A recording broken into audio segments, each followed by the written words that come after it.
അഞ്ച് കാര്യങ്ങൾ മാത്രമേ എനിക്ക് പറയാറുള്ളൂ. ഈ പറയുന്ന 5 കാര്യങ്ങൾ നിങ്ങളുടെ ജീവിതത്തിലൊന്ന് മുറുകെ പിടിക്കാൻ കഴിയുമോ? നിങ്ങൾക്കൊന്ന് സൂക്ഷിക്കാൻ കഴിയുമോ? ഈ പറയുന്ന കാര്യങ്ങൾ നിങ്ങളുടെ ജീവിതത്തിൽ സൂക്ഷിക്കുകയും മറ്റുള്ളവർക്ക് നിന്റെ കഴിവിന്റെ പരമാവധി നിനക്കൊന്ന് പറഞ്ഞു കൊടുക്കാൻ കഴിയുമോ? അങ്ങനെ പറഞ്ഞു കൊടുത്താ നിനക്ക് അല്ലാഹു തരുന്ന പ്രതിഫലം എന്തെന്നറിയുമോ? പടച്ചവനെ, ഒരു നല്ല മരണമാടൂ.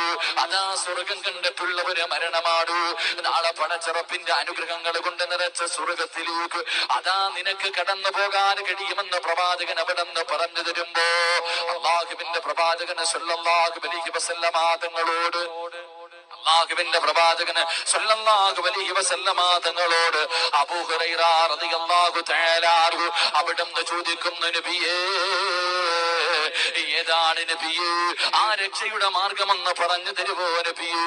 അല്ലാഹുവിന്റെ സ്വർഗത്തിലേക്ക് കടന്നു പോകാൻ, അല്ലാഹുവിന്റെ സ്വർഗത്തിലേക്ക് കടന്നു പോകാൻ കഴിയുന്ന ആ 5 കാര്യങ്ങളെന്ന് പറഞ്ഞു തരുവോ? അല്ലാഹുവിന്റെ പ്രവാചകൻ സ്വല്ലല്ലാഹു അലൈഹി വസല്ലമ തങ്ങളോട് അബൂ ഹുറൈറ റളിയല്ലാഹു തആല അൻഹു ചോദിക്കുമ്പോ അല്ലാഹുവിന്റെ പ്രവാചകൻ അവിടെ നിന്ന് പറഞ്ഞു കൊടുക്കുകയാ.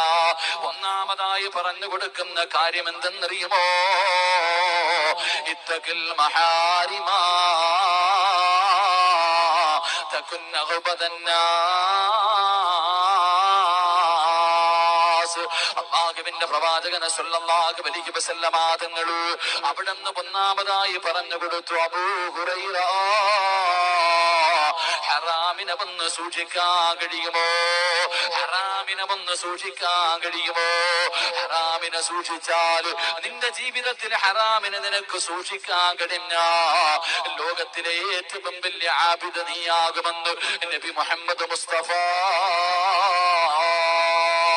സ്വല്ലല്ലാഹു അലൈഹി വസല്ലമ തങ്ങൾ പറയുമ്പോൾ തൊണ്ട ചെറുതായിട്ട് പിടിക്കും.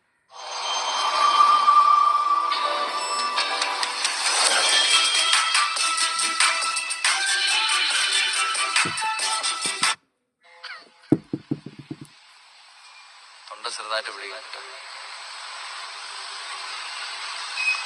അല്ലാഹുവിന്റെ പ്രവാചകന് സ്വല്ലല്ലാഹു അലൈഹി വസല്ലമ തങ്ങൾ അല്ലാഹുവിന്റെ പ്രവാചകൻ അവിടെ നിന്ന് പറയുന്നു, അബൂ ഹുറൈറ, ഹറാമുകളെ നിനക്കൊന്ന് സൂക്ഷിക്കാൻ കഴിയുമോ? ഹറാമുകളെ നിനക്കൊന്ന് സൂക്ഷിക്കാൻ കഴിയുമോ? അല്ലാഹു പറഞ്ഞിരിക്കുന്ന വൻപാപമുണ്ടല്ലോ, ചെയ്യാൻ പാടില്ല എന്ന് പറഞ്ഞ വൻപാപങ്ങളുണ്ടല്ലോ. പരിശുദ്ധമായ ഖുർആൻ അവിടെ നിന്ന് എണ്ണി പറയുന്നുണ്ട് വൻപാപങ്ങൾ എന്താണ്. ഹദീസ് ഒരുപാട് വൻപാപങ്ങൾ പറഞ്ഞു തരുന്നുണ്ടല്ലോ. ഈ പറയുന്ന പാപങ്ങൾ നിങ്ങൾക്കൊന്ന് ഒഴിവാക്കാൻ കഴിയുമോ? കള്ളുകുടി അവസാനിപ്പിക്കാൻ കഴിയുമോ? വ്യഭിചാരമൊന്ന് നിർത്താൻ കഴിയുമോ? പലിശ തിന്നുന്നതൊന്ന് നിർത്താൻ കഴിയുമോ? അല്ലാഹുവിന്റെ പ്രവാചകൻ പറയുകയാണ്, വൻപാപങ്ങൾ ഏതെങ്കിലും ഒരു മനുഷ്യൻ ഉപേക്ഷിച്ചാൽ, ഹറാമുകൾ ഏതെങ്കിലും ഒരു മനുഷ്യൻ ഉപേക്ഷിച്ചാൽ അവന്റെ ദുനിയാവും ആഖിറവും രക്ഷപ്പെടുമെന്ന് അല്ലാഹുവിന്റെ